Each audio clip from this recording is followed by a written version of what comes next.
नमस्कार साथियों, study sign में आपका स्वागत है।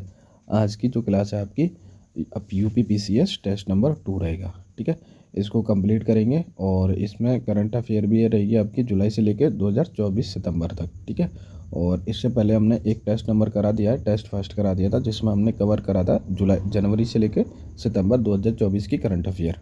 150 क्वेश्चन थे, कंप्लीट करा दिया। अगर वो वीडियो आपने नहीं देखी है तो लिंक इस वीडियो के डिस्क्रिप्शन में आपको मिल जाएगा, वहाँ से आप उसको देख सकते हैं और या आप डायरेक्टली उसको सर्च करके देख सकते हैं। ठीक है, तो आज का ये स्टार्ट करेंगे। सवाल प्रश्न नंबर 1 से स्टार्ट करते हैं। ठीक है, क्योंकि टाइम इज़ मोर इम्पोर्टेंट, तो यहाँ से स्टार्ट करेंगे। तो सबसे पहले देखेंगे पहले क्वेश्चन को। ठीक है, सबसे पहले पहला क्वेश्चन देख लेते हैं क्या कह रहा है। एक सेकेंड। सूची 1 और सूची 2 को सुमिलित करें तथा नीचे दिए गए कूट की सहायता से सही उत्तर का चयन करना है। ठीक है, तो सबसे पहले देख लेते हैं इनको। गुफा संख्या 1, गुफा संख्या 9 और गुफा संख्या 16 और गुफा संख्या 17। ठीक है, इधर दे रखे हैं इनके कूट देख रहे हैं, जैसे माता और शिशु, स्तूप पूजा, मार विजय और सुजाता का खीरापन। ठीक है, तो इनको हमको क्या करना है, मिलान करना है। तो सबसे पहले देखेंगे गुफा संख्या 1 किससे संबंधित थी। गुफा संख्या 1 थी आपकी मार विजय से संबंधित थी। ठीक है, तो इसका हो गया 3 से जुड़ गया ये। अब गुफा संख्या 9, गुफा संख्या 9 किससे संबंधित थी, तो ये स्तूप पूजा से संबंधित थी, गुफा संख्या 9। गुफा संख्या 16 को देखें तो ये थी आपकी सुजाता का खीरापन से संबंधित। ठीक है, और बची आपकी ये गुफा संख्या 17 थी आपकी माता और शिशु से संबंधित। ठीक है, तो क्या बनना, एक क्या क्या हुआ 3। ठीक है, दूसरे का हुआ था 2 और सी का था आपका 4 और डी का था 1। तो इसमें 3 2 4 1 कौन से में है, ये देखो 3 2 4 1 आपका 1 में। तो राइट आंसर क्या हो जाएगा, इसका एक ही सही आंसर हो गया। अगला प्रश्न देख लेते हैं। प्रश्न नंबर 2, निम्नलिखित वैदिक कालीन देवताओं में कौन अंतरिक्ष का देवता है। ठीक है, इनमें से कौन अंतरिक्ष का देवता कहलाता है, सूर्य, विष्णु, वरुण या रुद्र। ठीक है, तो इसका राइट आंसर क्या हो जाएगा, रुद्र। रुद्र जो है आपके अंतरिक्ष के देवता कहलाते हैं, जबकि सूर्य, वरुण और विष्णु आपके आकाश के देवता कहलाते हैं। किसके, आकाश के। ठीक है, तो अगला प्रश्न देख लेते हैं।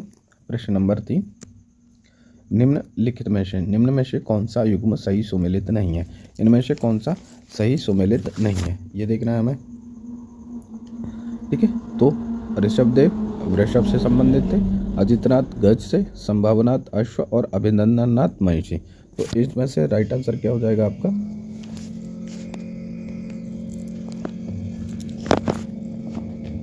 इनका प्रतीक था वृषभ। ठीक है, तो राइट आंसर ये सही है। अजितनाथ देखें तो अजितनाथ थे गज से संबंधित है, मतलब कि हाथी, और संभवनाथ का जो संबंध था अश्व से, ठीक, घोड़े से संबंधित था। जबकि अभिनंदननाथ ना, इनका महिषी से संबंध ना होकर किससे था, कपि वानर। ठीक है, किससे था, कपि वानर से संबंधित था।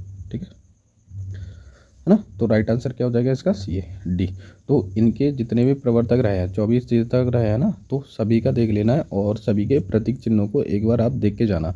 ठीक है, रिवाइज कर लेना, ताकि आपका अगर क्वेश्चन यहाँ से ना बने तो उधर से बन गया तो आप उसको सही कर सकें। ठीक है, अगला प्रश्न देख लेते हैं। प्रश्न नंबर 4,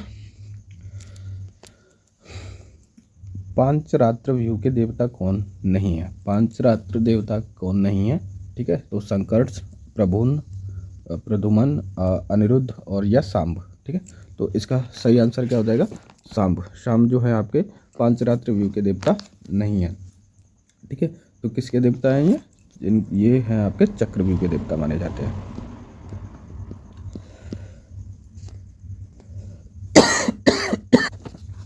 चक्रव्यूह के देवता माने जाते हैं।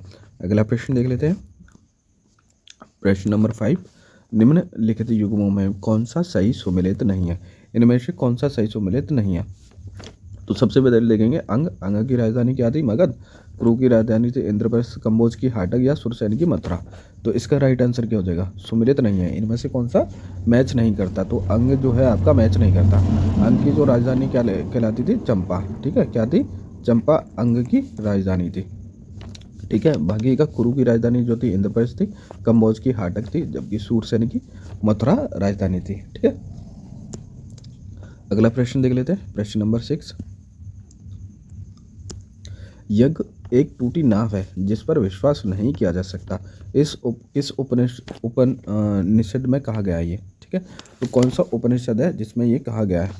मांडुक उपनिषद, मुंडक उपनिषद, या ईश उपनिषद, या श्वेताश्वर उपनिषद, ठीक है। तो इसका सही क्या आंसर हो जाएगा? विश्वास नहीं है, किस उपनिषद से लिया है? ये मुंडक उपनिषद से लिया है, ठीक है। राइट आंसर क्या हो जाएगा? 20 का सही आंसर होगा, ठीक है। अगला प्रश्न देख लेते हैं, प्रश्न नंबर 7। डलहौजी की हड़प नीति के अंतर्गत हड़पे राज्य व उन्हें हड़पने के वर्ष के निम्न युग्म में से कौन सा सही सुमेलित नहीं है, ठीक है। जैसे डलहौजी की जो हड़प नीति थी उसके अनुसार उन्होंने जो रियासत थी, राज्य थे, उनको हड़प लिया था, ठीक है। तो उनका क्रम देखना है, तो किस साल में किसको हड़पा था, ठीक है। जैसे झांसी को देखें तो 1853 में उसको हड़प लिया था, सही है। बघाट को 1850 में ले लिया था, नागपुर को 1854 में ले लिया था, जबकि उदयपुर को 1852 में अधिग्रहण किया गया था। कब लिया था? 1852 में उदयपुर को कब्जा किया था, ठीक है। तो सही आंसर क्या हो जाएगा इसका? सी इसका राइट आंसर होगा। अगला प्रश्न देख लेते हैं, प्रश्न नंबर 8। सूची 1 को सूची 2 से सुमेलित करें तथा नीचे दिए गए कूट की सहायता से सही उत्तर का चयन करना है, ठीक है। तो सूची 1 सूची 2 को मिलाना है ना। तो सबसे पहले देखेंगे जैसे बंग भाषा प्रकाशन, है ना। बंग भाषा प्रकाशन का जो गठन हुआ था वो कब हुआ था? बताओ जल्दी से। तो बंग भाषा प्रकाश सभा का जो था वो 1836 में इसकी स्थापना हुई थी, ने। जमींदार की देख लेते हैं, जमींदार एसोसिएशन आया था आपका 1838 में। कब आया था? 1838 में देखने को मिलता है zamindar association. Bengal British Indian society देखने को मिलेगी जी 1843 में। बंगाल ब्रिटिश इंडिया सोसाइटी की स्थापना हुई थी 1843, जबकि ब्रिटिश इंडियन एसोसिएशन की स्थापना हुई थी 1851 में। तो इसमें से देख लेते हैं, पहले सबसे पहले ए का क्या बनना था? 3 बनना है, और बी का बनना था 4, और सी का बनना था 1, और जबकि 2, ठीक है। 3 4 1 2 इसका राइट आंसर जाएगा। 3 4 1 2 क्या है इसमें? ये दे रखा है, तो सही आंसर हो जाएगा 8 का बी इसका सही आंसर है। अगला देख लेते हैं, प्रश्न संख्या 9। देशबंधु चित्तरंजन दास के संदर्भ में निम्नलिखित में से कौन सा सही है, ठीक है। तो उन्होंने एक ऑप्शन है इसमें, उन्होंने साहित्यिक पत्रकार नारायणी की स्थापना की और 5 वर्ष तक संपादन किया, ठीक है। तो ये क्या है? सही था इनका। उन्होंने वर्ष 1917 में भारतीय राष्ट्रीय कांग्रेस के कलकत्ता अधिवेशन के लिए श्रीमती एनी बेसेंट के अध्यक्ष के रूप में चुनाव हेतु अथक प्रयास किया था, ठीक है। तो ये भी स्टेटमेंट सही है इनका। अगला देख लें सी। उन्होंने वर्ष 2021 में ढाका में राष्ट्रीय विश्वविद्यालय की स्थापना करी थी, ठीक है। तो ये भी सही है इनका। तो उपरोक्त तो क्या है? सभी कथन इनके सही हैं, तो सही उत्तर हो जाएगा डी इसका राइट आंसर होगा। अगला प्रश्न देख लेते हैं, प्रश्न संख्या 10। वीडियो अच्छी लगे तो प्लीज़ लाइक शेयर सब्सक्राइब कर देना, और प्लीज़ सब्सक्राइब जरूर करना यार। सब्सक्राइब करने से क्या है ना कि चैनल मोनेटाइज हो जाएगा, और अच्छे कंटेंट और खुद की हम टेस्ट सीरीज़ बनाएंगे, और आपका जो कोर्स है वो भी तैयार होने वाला है। और पहले जो 1000 सब्सक्राइबर रहेंगे और जितने भी बच्चे रहेंगे उनके लिए, सबके लिए फर्स्ट जो आपका बैच होगा वो फ्री कराया जाएगा, ठीक। तो अगर वीडियो अच्छी लगे तो प्लीज़ सब्सक्राइब जरूर कर देना भाई, है ना। अब प्रश्न नंबर 10 लिख लेते हैं। सूची 1 सूची 2 से सुमेलित करें तथा नीचे दिए गए कूट की सहायता से सही उत्तर का चयन करें। ब्लैक थंडर माइन, ये है कोयला खदानें और उनके देश, है ना, कहाँ पर वो स्थित है। ब्लैक थंडर माइन की बात करें तो ये आपके यूएसए में है, अमेरिका में, ठीक है। कुसमुंडा अपने भारत की है, छत्तीसगढ़ की, ठीक। संगट्टा रहेगी आपकी इंडोनेशिया की है, जबकि उत्तरी सांगसी खान क्या है? चीन से है। अगर सांगची झांसी जितने भी शब्द आते हैं वो चीन से रिलेटेड होते हैं, है ना। तो सांगची खान पूछे तो चीन में है, सगट्टा आपका इंडोनेशिया में है, कुसमुंडा भारत की है सबसे बड़ी है, और जबकि ब्लैक थंडर कौन सी है? यूएसए, ठीक। तो राइट आंसर क्या हो जाएगा? ए का हाँ आपका मिल रहा है 4 से, तो ए में इसमें 4 ही मिल रहा है, एक ही हो गया, सी इसका सही आंसर हो जाएगा। अगला देख लेते हैं, प्रश्न संख्या 11। जलोढ़ मिट्टी में नाइट्रोजन, फास्फोरस तथा वनस्पति अंशों की कमी होती है, फिर भी ये बहुत उपजाऊ देखने को होते हैं। कारण क्या रहा है? इसका कारण हो रहा है नदी कई प्रकार के सेल चूर्ण बहाकर ले आती हैं, जिसमें बहुत से रासायनिक तत्व मिले होते हैं, ठीक है। तो इसका क्या हो जाएगा?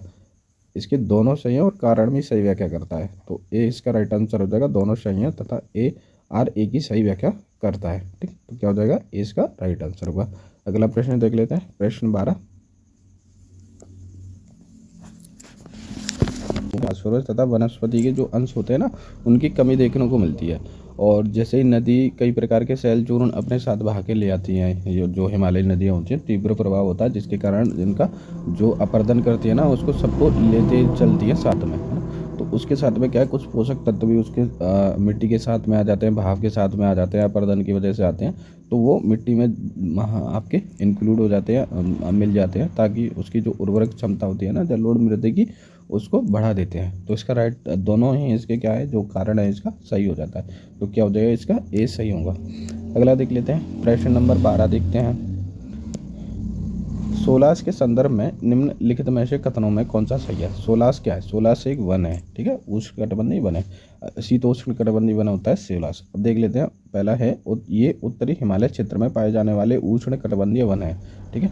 तो ये क्या हो जाएगा, गलत स्टेटमेंट है, क्योंकि जो सोलास है ना वो दक्षिण में पाए जाते हैं, ना कि उत्तरी हिमालय में, ठीक है। तो ये तो सीधा सीधा गलत हो गया। दूसरा ऑप्शन है आपका, ये नीलगिरी, अन्नामलाई और पलानी पहाड़ियों पर पाए जाने वाले शीतोष्ण कटिबंधीय वन कहलाते हैं, ठीक है। और ये नीलबनी जैसे केरल है, कर्नाटक और आपका तमिलनाडु, ठीक है, यहाँ पर ये विस्तृत रूप से फैला हुआ है नीलगिरी।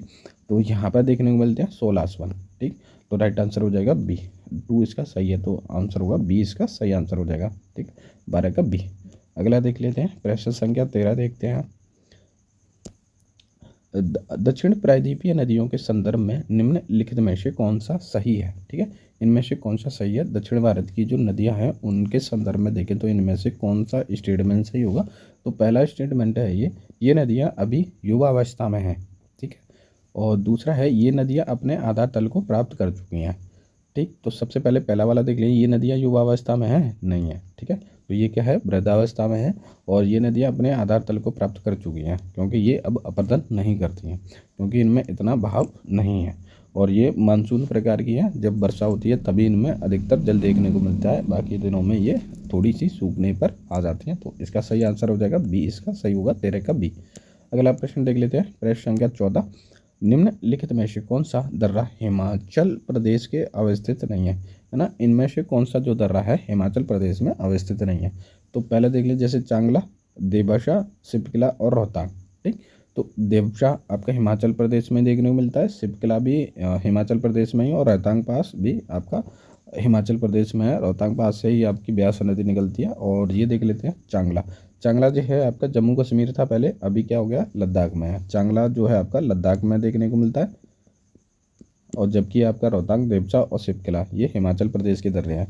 दर्रों की हमने एक क्लास करा दी है, उसका भी डिस्क्रिप्शन हम लिंक में दे देंगे, उसमें आपके कंप्लीट क्या है दर्रे हमने करा दिए हैं, उनकी विशेषता है, और किसको कौन किससे कनेक्ट करता है वो भी सब एक ही वीडियो में कंप्लीट है। 16 मिनट की वीडियो है, आपने अगर वो नहीं देखी है तो प्लीज़ उसको देखें, ताकि आपका जो दर्रे वाला जो टॉपिक है वो कंप्लीट हो जाए, ठीक। और लिंक हम डिस्क्रिप्शन में दे देंगे, वहाँ से आप देख लेना, ठीक है। अगला प्रश्न देख लेते हैं, प्रश्न संख्या 15।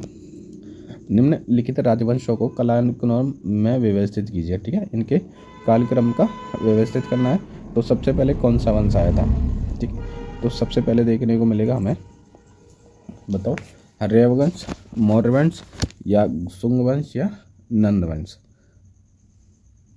है ना। तो सबसे पहले मिलता है हमको हर्यक वंश, ठीक है। कौन सा आता है, हर्यक वंश आता है।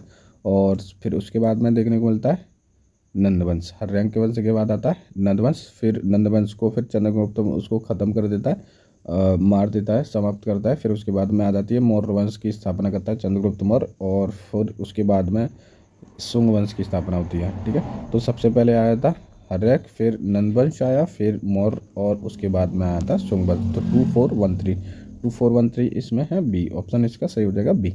अगला प्रश्न देख लेते हैं, प्रश्न संख्या 16 निम्नलिखित में से एक उत्तर वैदिक काल के सर्वश्रेष्ठ देवता थे, है ना। तो इनमें से कौन जो थे उत्तर वैदिक काल के सर्वश्रेष्ठ देवता कहलाए। तो ये सही आंसर हो जाएगा इसका प्रजापति उत्तर वैदिक काल के सबसे सर्वश्रेष्ठ देवता माने जाते थे। जबकि अगर वैदिक काल की बात करें, वैदिक काल या ऋग वैदिक काल की बात करें, तो सबसे जो सर्वश्रेष्ठ देवता थे, प्रमुख देवता थे, वो थे इंद्र, ठीक है। जैसे उत्तर वैदिक काल आता है तो जो इंद्र थे वो थोड़े से लोकप्रियता में उनकी कमी आती है, जबकि जो प्रजापति थे उनको सर्वश्रेष्ठ देवता के रूप में माना गया था उत्तर वैदिक काल में, ठीक है। अगला प्रश्न देख लेते हैं, प्रश्न संख्या 17। 16 महाजनपदों में से निम्नलिखित में कौन सा युग गणतंत्रात्मक शासन व्यवस्था से आच्छादित था, ठीक है। वसमल, वज्जी एवं मगध, अंग एवं अवंती या वज्जी एवं मल्ल। ठीक है, तो सही आंसर क्या हो जाएगा इसका? वज्जी एवं मल्ल इसका सही आंसर होगा। प्रश्न संख्या 18, निम्नलिखित में से कौन सा सिद्धांत जैन धर्म से संबंधित नहीं है ना? इनमें से कौन सा जो सिद्धांत है वो जैन धर्म से संबंध नहीं है? तो इसका सही आंसर क्या हो जाएगा? शून्यवाद जो है आपका जैन धर्म से संबंध नहीं रखता। ठीक है, जबकि अनेकांतवाद, अणुव्रत और स्वायवाद ये किससे संबंध रखते हैं? आपके जैन धर्म से संबंध रखते हैं। जबकि शून्यवाद किससे संबंध रखता है? आपका बौद्ध धर्म से। किससे रखता है? बौद्ध धर्म से रखता है। और इसके जो प्रवर्तक थे वो कौन थे? नागार्जुन। ठीक है, नागार्जुन इनके प्रवर्तक के थे शून्यवाद के। अगला प्रश्न देख लेते हैं, प्रश्न संख्या 19 देख लेते हैं। भारत के प्राचीन इतिहास के संदर्भ में महासंधि विग्रह से तात्पर्य क्या है? महासंधि विग्रह से जो तात्पर्य है आपका युद्ध और शांति का मंत्री। ठीक है, युद्ध और शांति का मंत्री प्राचीन इतिहास में आपका महासंधि विग्रह के तात्पर्य के अर्थ से जाने जाते थे। ठीक है, अगला प्रश्न देख लेते हैं, प्रश्न संख्या 20 ना, निम्नलिखित में से कौन सा सही है? इनमें से कौन सा सही है? अजंता के चित्र जातक कथाओं से संबंधित है। ठीक है, बाघ गुफाओं के जो चित्र हैं विषय मनुष्य के लौकिक जीवन से संबंधित है। तो इसका सही आंसर क्या हो जाएगा? इसका राइट आंसर होगा दोनों। ठीक है, दोनों इसके सही होंगे। जो अजंता की जो चित्र जातक है ना वो जातक कथाओं से संबंधित रखते हैं, जबकि बाकी गुफाएं हैं जो चित्र मनुष्य के लौकिक जीवन से संबंधित है। किसमें? बाकी गुफाओं में। अजंता में किसकी है? आपकी जातक कथाओं की। ठीक है, तो दोनों आंसर इसके सही हो जाएंगे। अगला प्रश्न देख लेते हैं, प्रश्न संख्या 21, निम्नलिखित में से किस एक गुप्त सम्राट ने श्रीलंका के शासक मेघवर्णन को बोधगया में एक विहार बनवाने की अनुमति प्रदान की थी? ठीक है, तो किस एक गुप्त सम्राट ने श्रीलंका के शासक मेघवर्णन को बोधगया में एक विहार बनाने की अनुमति प्रदान की थी? तो किसने करी थी? ये समुद्रगुप्त ने। ठीक है, किसने की थी? समुद्रगुप्त ने। अगला प्रश्न देख लेते हैं, प्रश्न संख्या 22, निम्नलिखित युग्मों में कौन सा एक सही सुमेलित है? इनमें से कौन सा सही सुमेलित है? तो क्या हो जाएगा सही इसका? देखो जल्दी से ना, सही सुमेलित है, एक सही सुमेलित है, बाकी के क्या है? गलत है। तो सही आंसर क्या हो जाएगा? एरण अभिलेख, जो कि आपका भानुगुप्त से संबंधित है। बाकी के क्या हैं? सभी गलत हैं। अगर देखें जैसे अहोल अभिलेख की बात करें तो ये अहोल अभिलेख था जो था आपका पुलकेशिन द्वितीय। ठीक है, दूसरे से संबंधित था, जबकि हाथी गुम्फा लेख था आपका खारवेल से संबंधित है ना। एरण भानुगुप्त का है और भीतरी स्तंभ लेख किसका है? कुमारगुप्त का नहीं है। ठीक है, तो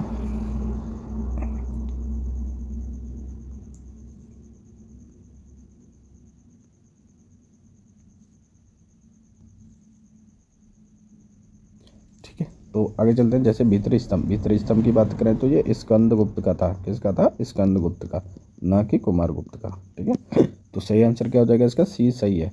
बाकी के तीनों क्या है? गलत है। तो अहल अभिलेख पब्लिकेशन द्वितीय से संबंधित है, हाथीगुम्फा अभिलेख खारवेल से संबंधित है, जबकि भीतरी स्तंभ आपका स्कंदगुप्त से संबंधित है। ठीक है, तो सही था इसका एरण अभिलेख जो है आपका भानुगुप्त से संबंधित है।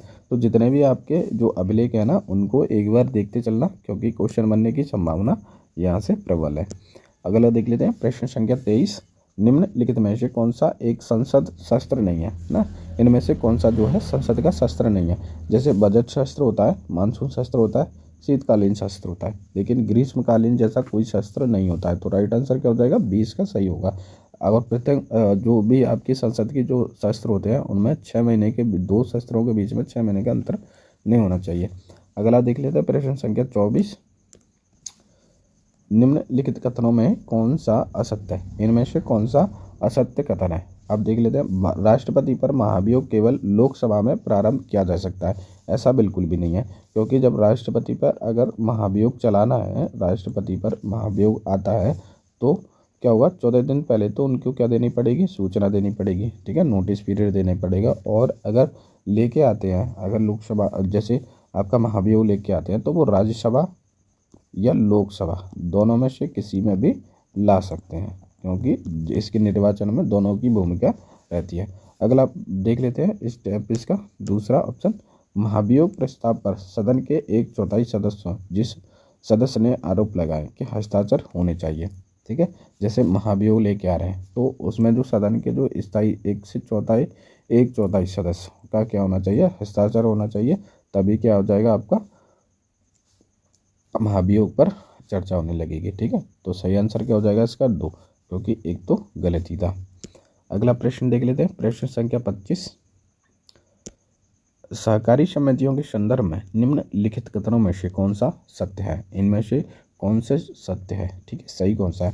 97वां संविधान संशोधन अधिनियम 2011 द्वारा संविधान में एक नया खंड, ठीक है, 9 खंड जोड़कर सहकारी समितियों को संवैधानिक संरक्षण प्रदान किया था।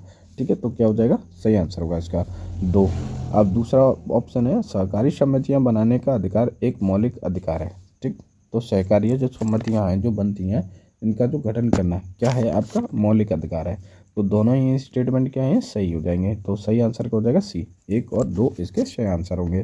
अगला प्रश्न देख लेते हैं, प्रश्न संख्या 26। संविधान के किस एक अनुच्छेद के अंतर्गत, है ना, संविधान के किस अनुच्छेद के अंतर्गत न्यायालयों द्वारा संसद की कार्रवाइयों की जांच करने का प्रतिबंध किया गया है ना। तो कौन सा राइट आंसर हो जाएगा, 127 अनुच्छेद, अनुच्छेद 139, अनुच्छेद 126 और अनुच्छेद 122।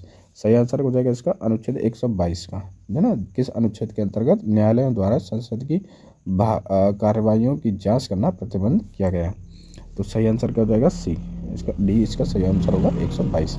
अगला प्रश्न देख लेते हैं, मानवाधिकार संरक्षण संशोधन अधिनियम 2019 द्वारा आयोग के गैर न्यायिक सदस्यों की संख्या कितनी कर दी गई है। मानवाधिकार आयोग जो संरक्षक संशोधन अधिनियम 2019 आया था उसमें आयोग के गैर न्यायिक सदस्यों की संख्या कितनी कर दी थी। तो इसका सही आंसर हो जाएगा 3 कर दी। ठीक है, कितनी करी थी, 3 कर दी। अगला देख लेते हैं, प्रश्न संख्या 28। निम्नलिखित में से किस एक अधिनियम द्वारा सिविल सेवकों के चयन के लिए खुली प्रतियोगिता का आयोजन शुरू करने का प्रयास किया गया था, है ना। जैसे सिविल सर्विस में उस समय सिविल सर्विस के में जाने के लिए, है ना, प्रतियोगी परीक्षा आयोजन करने के लिए कहाँ हुआ था, 1833 में। ठीक है, शुरुआत मतलब उन्होंने प्रयास किया था करने का। तो चार्टर्ड एक्ट 1823 का सही आंसर होगा। अगला देख लेते हैं, प्रश्न संख्या 9। निम्न घटनाओं को सही क्रम में व्यवस्थित कीजिए, है ना। इन घटनाओं को क्या करना है, इनके काल क्रम में सही क्रम में लगाना है। तो सबसे पहले क्या होता, सबसे पहले हुआ था आपका जूनागढ़ अभिलेख में जनमत संग्रह हुआ। क्या हुआ, जूनागढ़ अभिलेख में जनमत संग्रह हुआ।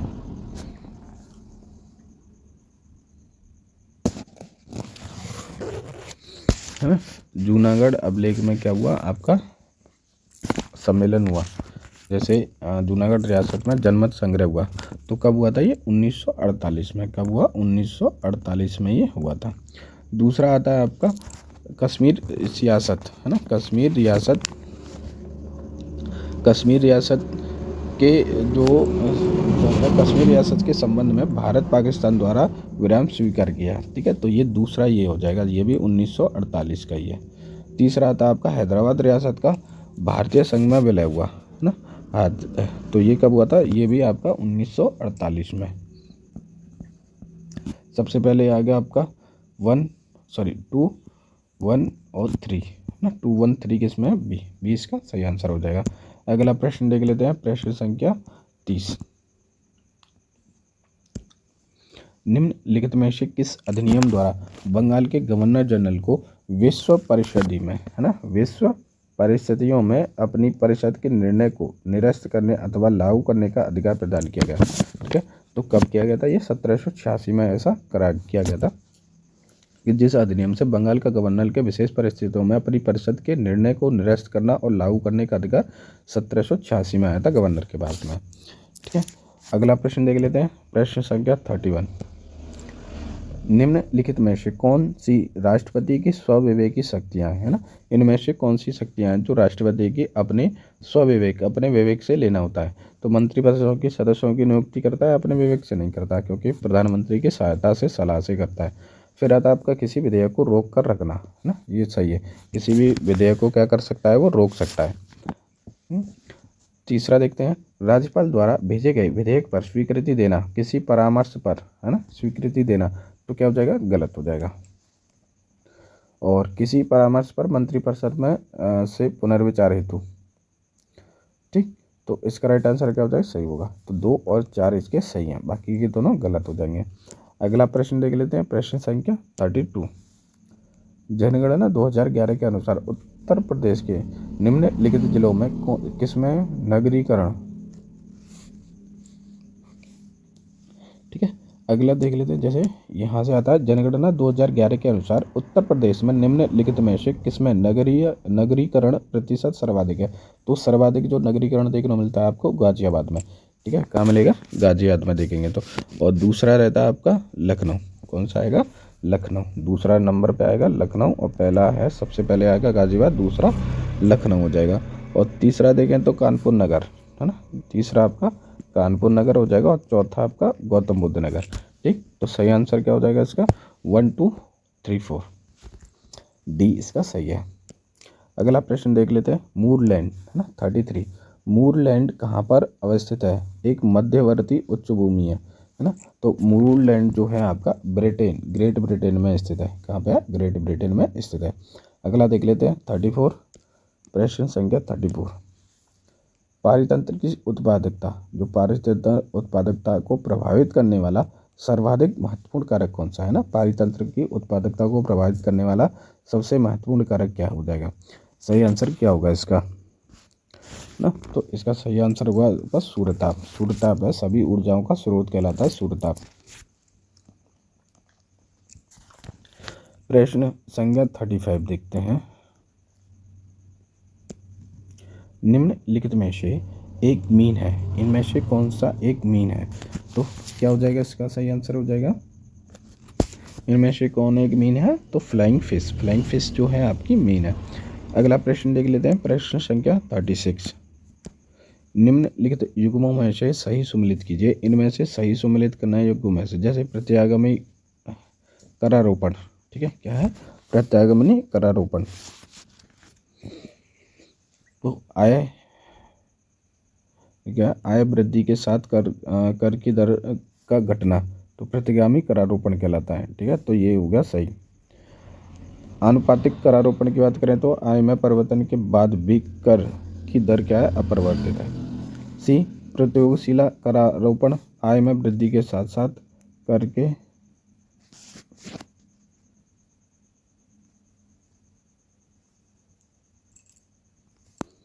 ठीक है।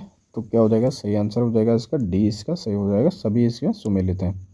अगला प्रश्न देख लेते हैं, प्रश्न संख्या 37।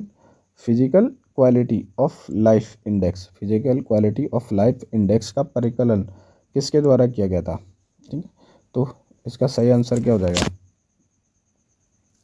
ना, इसका सही होगा मैरिस डी मॉरिस। मैरिस डी मॉरिस द्वारा लाइफ इंडेक्स का परिकलन किया गया था। अगला प्रश्न देख लेते हैं 38। सूची 1 सूची 2 को सुमेलित करें तथा नीचे दिए गए कोड की सहायता से सही उत्तर का चयन करें, ठीक है। तो सबसे पहले देखें, जैसे एरण, मदसौर, सौगर और अरुण, और ये किससे संबंधित है ये भी देख लेते हैं ना।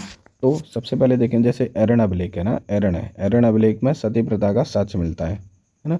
तो क्या होगा 3, एरण अभिलेख में सती प्रथा का साक्ष्य मिलता है। दूसरा देखें, जैसे मदसौर, मदसौर आपका रेशम बुनकर श्रेणियों के लिए प्रसिद्ध है, किसके, रेशम बुनकर श्रेणियों के लिए प्रसिद्ध है। सागौन, साहूकारों की बात करें, ठीक है, तो साहूकारों की बात करें तो ये किससे संबंधित है, जैसे भागवत धर्म का विकास, और वरुण किससे संबंधित है, आपका रुद्राक्ष से, किससे, दुर्भिक्ष से। एरण सती प्रथा, मदसौर रेशम बुनकर श्रेणियाँ, और साहूकारों भगवान धर्म का विकास करना, ठीक है। तो सही आंसर क्या हो जाएगा इसका, ये था आपका 1 और 4 और 2, तो 3 1 3 1 2 4 है, 2 और 4 इसका सही आंसर हो जाएगा ए। अगला प्रश्न देख लेते हैं, प्रश्न संख्या 39। जलियांवाला बाग हत्याकांड के समय पंजाब के लेफ्टिनेंट गवर्नर रहे माइकल ओ डायर की हत्या उधम सिंह ने की थी, ठीक है।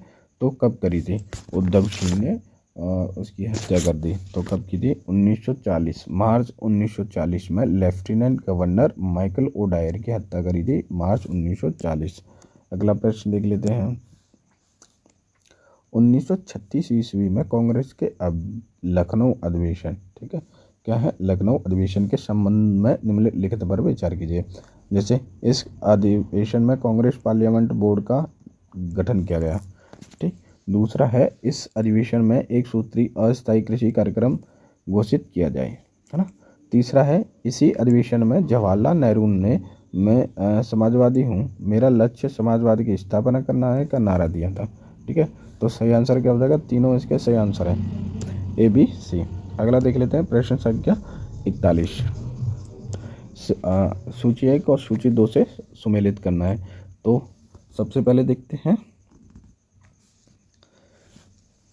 सिंचाई आयोग। सिंचाई आयोग किससे संबंधित है? आपका स्कॉट मानक्रीफ, है ना। किससे संबंधित है? स्कॉट मानक्रीफ से संबंधित है। पुलिस की बात करें तो पुलिस किससे संबंधित हो जाएगी आपकी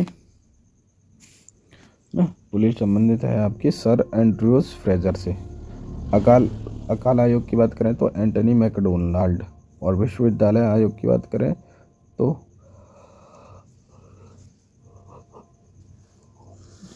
है ना, विश्वविद्यालय जो आयोग था वो किस था? 4 टॉमस रैले से। तो सिंचाई आयोग आपका स्कॉट मानक्रिफ्ट, पुलिस आयोग सर एंड्रयू फ्रेजर, अकाल आयोग एंटनी मैकडोनाल्ड और 20 विश्वविद्यालय आयोग टॉमस रैले। तो सही क्या हो जाएगा इसका? 3A इसका राइट आंसर होगा।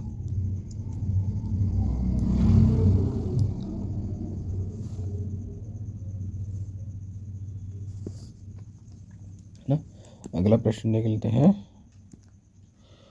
प्रश्न नंबर 42। निम्नलिखित में से पानीपत के तीसरे युद्ध में मराठाओं की हार के कारणों में शामिल था? उत्तर भारत की समस्त मुस्लिम शक्तियों का अब्दाली से मिल जाना। ठीक है, तो क्या सही है? ये मिला था? नहीं, तो क्या हो जाएगा? गलत होगा। अगला देख लेते हैं, मराठा सरदारों की आपसी एकता थी देखने को मिलती है। तो सही आंसर क्या हो जाएगा? देखने को मिलती है, नहीं मिलती। तो सही आंसर हो जाएगा बी, इसका राइट आंसर होगा। अब्दाली का सैनिक संगठन अनुशासन अत्यधिक। तो सही आंसर क्या हो जाएगा? बी का 42 का 20 का सही होगा। अगला प्रश्न देख लेते हैं, प्रश्न संख्या 43। निम्न घटनाओं को सही कालक्रम में व्यवस्थित करें तथा कूट के माध्यम से सही व्यवस्थित करें। तो सबसे पहले क्या होगा? कांग्रेस लीग लखनऊ समझौता, गोपाल कृष्ण गोखले की मृत्यु, गांधी जी के दक्षिण अफ्रीका में भारत आना और तिलक और द्वारा होम रूल का गठन करना। ठीक है, तो सही आंसर क्या हो जाएगा इसका? देखते हैं। जैसे कांग्रेस लीग समझौता सबसे पहले था, गांधी जी का दक्षिण अफ्रीका से भारत में लौटे थे 1915। कब लौटे थे? 1915 में। कांग्रेस लीग लखनऊ समझौता देखते हैं। तो 1915 में जो थे दक्षिण अफ्रीका से भारत लौटे थे। ठीक है, तो क्या हो जाएगा? 3 होगा पहले पर, तो फर्स्ट हो गया यहाँ। दूसरा स्टेटमेंट देख लेते हैं।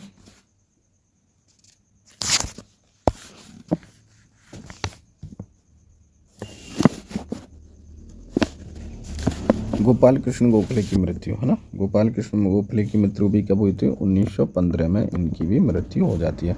कांग्रेस लीग समझौता कब होता?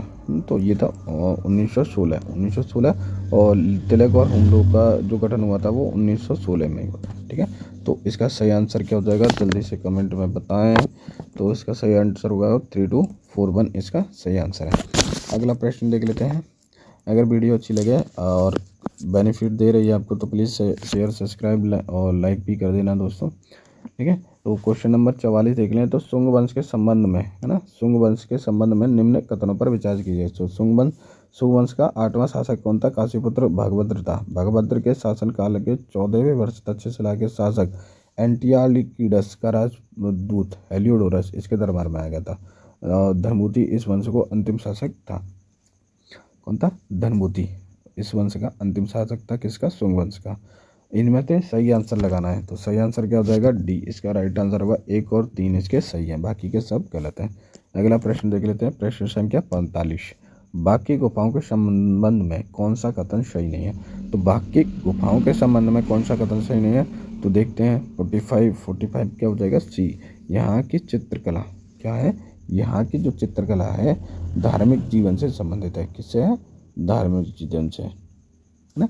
तो सही क्या हो जाएगा इसका, यहाँ की चित्रकला मूर्ति जीवन से संबंधित है, यहाँ 9 गुफाएं हैं और सभी बौद्ध विहार से संबंधित है। तो सभी बौद्ध विहार से संबंधित है नहीं है ना। तो राइट आंसर क्या हो जाएगा, यहाँ की जो चित्रकला धार्मिक जीवन से संबंधित है तो सही हो जाएगा इसका आंसर। अगला प्रश्न देख लेते हैं, प्रश्न संख्या 46। पिडोजेनेसिस के अंतर्गत अध्ययन किया जाता है। पिडोजेनेसिस के अंतर्गत किसका अध्ययन किया जाता है ना। तो किसका अध्ययन किया जाता है, मृदा निर्माण का। पिंडोजेनेसिस में प्रयोग किया जाता है मृदा का। ठीक है, अगला प्रश्न देख लेते हैं, प्रश्न संख्या 47। सूची 1 सूची 2 से सुमेलित कीजिए तथा नीचे दिए गए कूटों का प्रयोग करें। ठीक है, तो लुकोमिया किससे संबंधित है, लुकोमिया देखने को मिलेगी आपको WBC की अधिकता के कारण। ठीक है, WBC की अधिकता के कारण ये देखने को मिलती है। बेरी की बात करें तो भावनात्मक असंतुलन, ये बेरी से संबंधित है। हाइपोपॉक्सिया ऑक्सीजन, रिकेट्स धनुषाकार। ठीक है, किसका धनुषाकार इसका सही होगा। तो इसका जो मैच है देख लेते हैं, ल्यूकेमिनियस 1 का था आपका थर्ड, तो ए का थर्ड किस में है, बी में भी है और डी में भी है। बेरी किस में है आपका, एक भावनात्मक असंतुलन। हाइपोवॉक्सियस में ऑक्सीजन, किसका ऑक्सीजन अवशोषित करता है।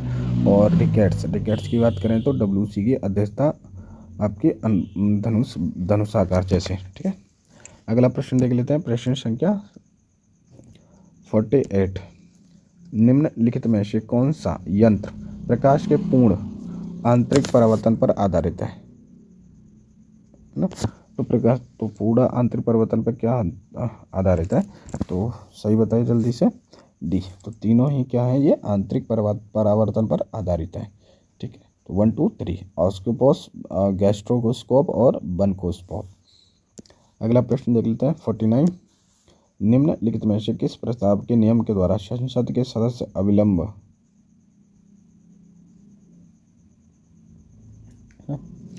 तो अविलंबीय लोक महत्व के विषय पर सदन का ध्यान आकर्षित करते हैं और उस विषय पर सदन में चर्चा होती है। तो ध्यानाकर्षण प्रस्ताव, स्थगन प्रस्ताव, अवलोकन पर चर्चा या आधे घंटे।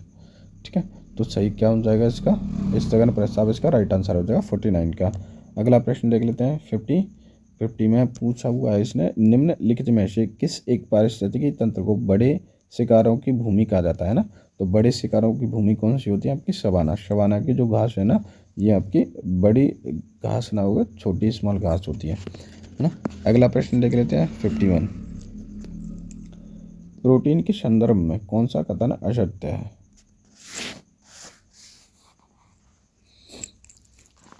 ना। तो 51 का क्या हो जाएगा, 51 है ना।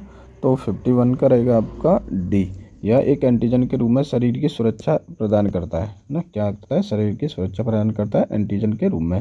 अगला देख लेते हैं 52 में है आपका जैव विविधता मानचित्र। जैव विविधता मानचित्र के किस प्रकार में प्रजातियों की संरचनात्मक विविधता को आधार भाला है, ठीक है, माना जाता है। तो क्या इसका सही आंसर हो जाएगा डी, बीटा इसका सही हो जाएगा। प्रश्न संख्या 53 की बात करें तो निम्न में से किस आर्थिक सर्वेक्षण में पहली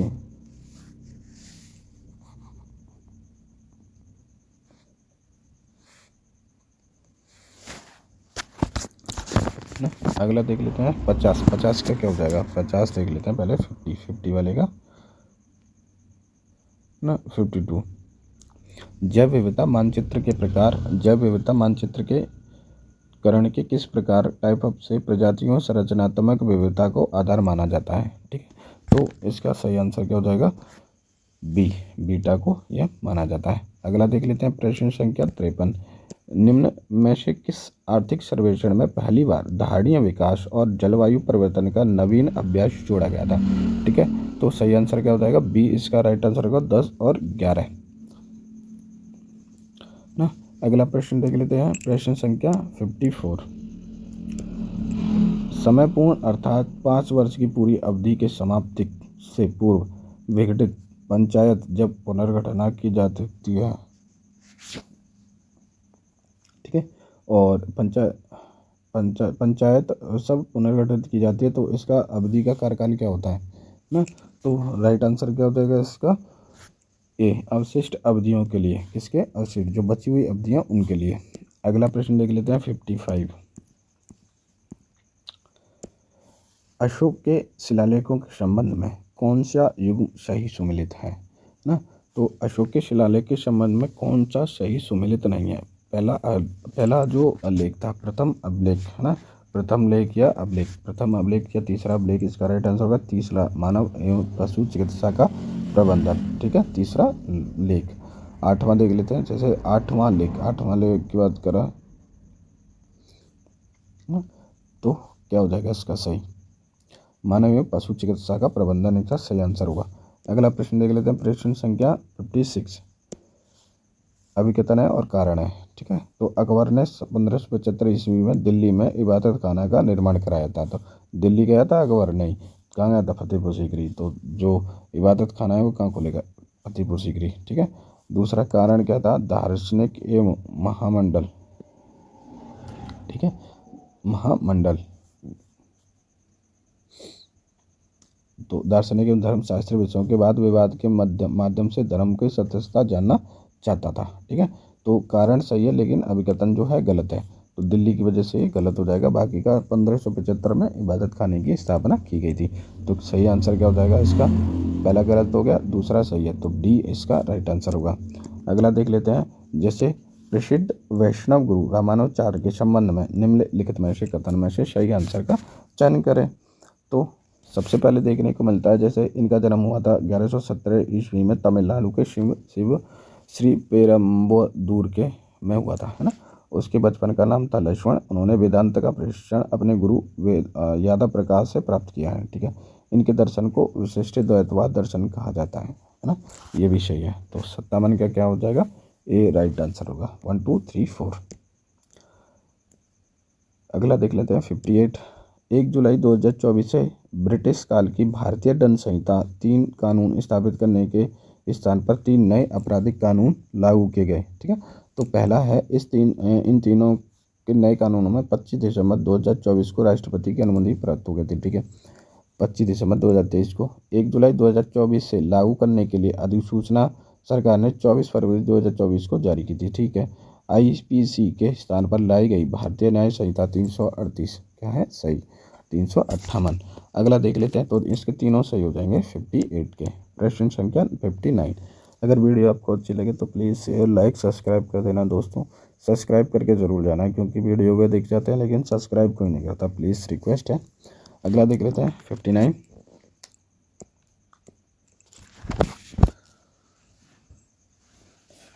देख लेते हैं, निम्नलिखित में से, यहाँ पूछा हुआ है, निम्नलिखित में से किस वाद में सुप्रीम कोर्ट ने यह निर्णय दिया कि हड़ताल करना मौलिक अधिकार है। तो किस वाद में ऐसा कहा गया था, सुप्रीम कोर्ट ने कहा था 59 का, ठीक है। 59 देखेंगे, 59 का हो जाएगा बी, इसका राइट आंसर आएगा टी.के. रंगराजन बनाम तमिलनाडु वाद, ठीक है।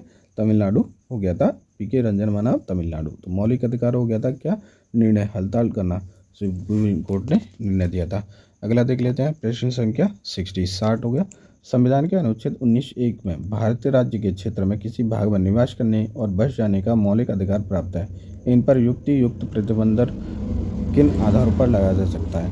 पहला, आम जनता के हित में। दूसरा दे रखा है आपका भारत के संप्रभुता, ठीक है, भारत के संप्रभुता अखंडता को प्रभावित करने के आधार पर। तीसरा, किसी अनुसूचित जनजाति के हितों की सुरक्षा के आधार पर। चौथा, नैतिक आधार पर, है ना। तो सही क्या आंसर होगा इसका, जल्दी से कमेंट में बताएं। तो इसका सही होगा 1 और 3, आम जनता के हित में और किसी अनुसूचित जनजाति के हितों की सुरक्षा के आधार पर। तो दोनों इसके सही हो गए। अगला प्रश्न देख लेते हैं, तो इसका सही हो जाएगा सी, इसका 1 और 3 इसके सही आंसर हैं। अगला देख लेते हैं 61। होम रूल लीग की संदर्भ में निम्नलिखित कथनों पर विचार कीजिए। तिलक द्वारा स्थापित होम रूल लीग प्रथम अध्यक्ष जैसे वशिष्ठ थे और एनी बेसेंट के होम रूल लीग के प्रथम सचिव जॉर्ज अरूडेल थे, ठीक है।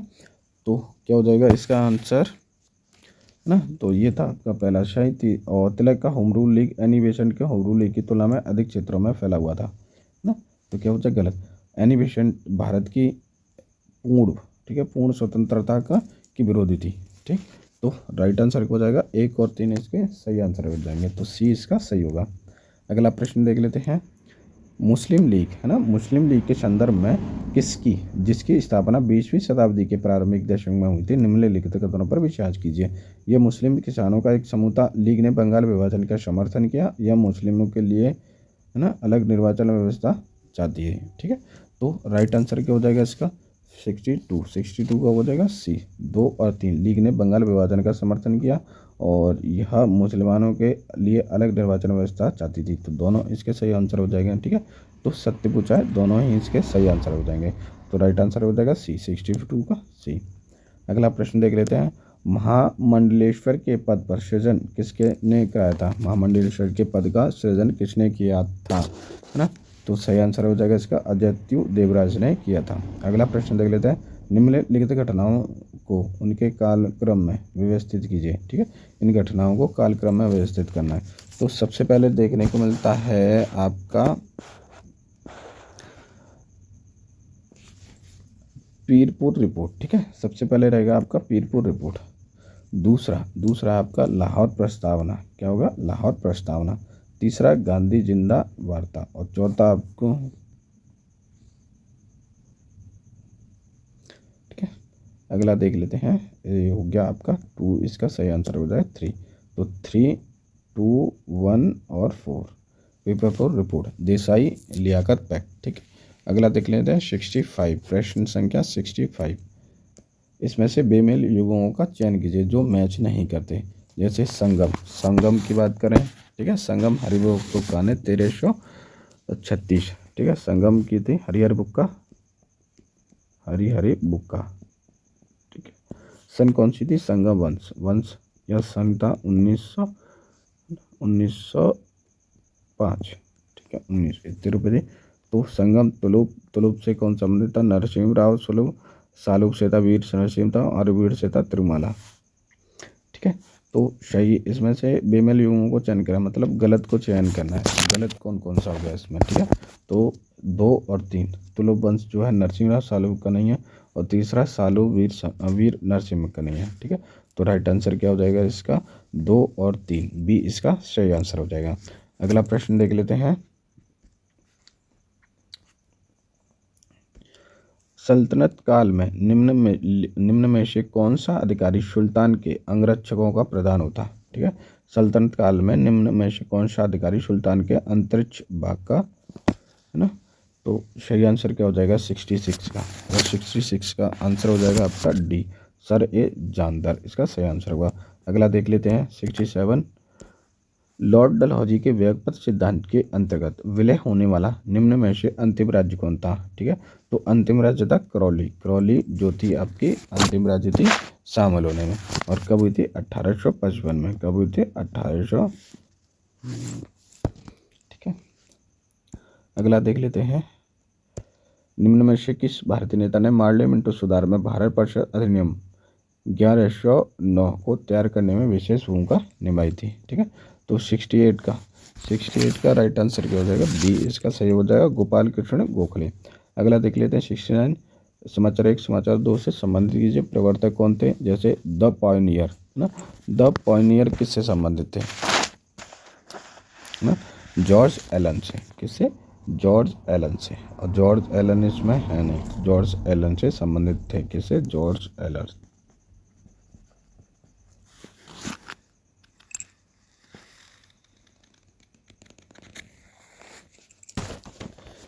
अगला प्रश्न देख लेते हैं 69 का होगा। महात्मा जो पॉयनियर था वो था आपका इसमें दे नहीं रखा,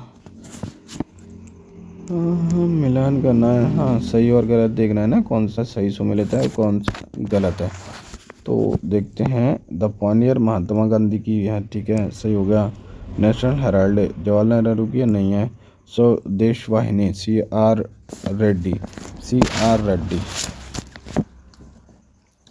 है ना, तो हाँ जैसे नेशनल हेराल्ड है। ठीक है, नेशनल हेराल्ड जवाहरलाल नेहरू, स्वदेश वाहिनी CR रेड्डी।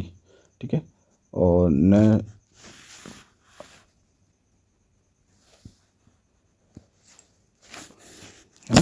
अगला प्रश्न देख लेते हैं। इसके 2 सही हो जाएंगे, 2 और 4 इसके सही होंगे।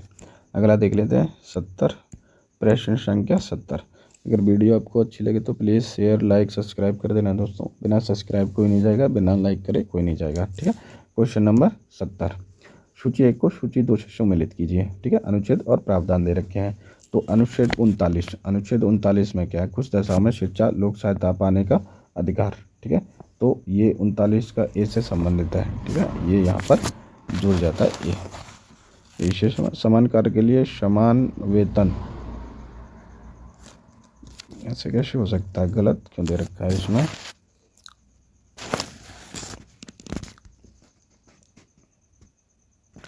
अच्छा 39 है समान कार्य के लिए समान वेतन, ठीक है। अनुच्छेद 41 कुछ दशाओं में काम और शिक्षा सहायता लोक सहायता का अधिकार, ठीक है। अनुच्छेद 42 की बात करें तो कर्मकारों के लिए निर्माण मंजूरी, ठीक है। 42 और 43 की काम की न्याय संगत और वनोचित दशा। तो सही आंसर हो जाएगा इसका 20 का सही आंसर है 70 का। अगला प्रश्न देख लेते हैं। मंत्रिमंडल समितियों के संबंध में निम्न कथनों पर विचार कीजिए। मंत्रिमंडलीय समितियां अपने प्रादुर्भाव में संवैधानिक है। मंत्रिमंडलीय समितियों के अध्यक्ष केवल प्रधान आते हैं, ठीक है। अगला प्रश्न देख लेते हैं। लोकसभा के लिए सभी राज्यों के प्रादेशिक निर्वाचन क्षेत्रों में विभाजित किया गया है ना। अगला जैसे इसके ऑप्शन में दे रखे हैं आपके, लोकसभा के सीटों का आवंटन प्रत्येक राज्य को ऐसी रीति से किया जाएगा कि स्थानों की संख्या उस राज्य की जनसंख्या अनुपात सभी राज्यों के लिए यथासंभव हो, ठीक है। यह जो उपबंध है ना उन राज्यों को लागू नहीं होता जिनकी संख्या कितनी है, असीमित, ठीक। तो राइट आंसर क्या हो जाएगा, दोनों इसके सही आंसर हो जाएंगे।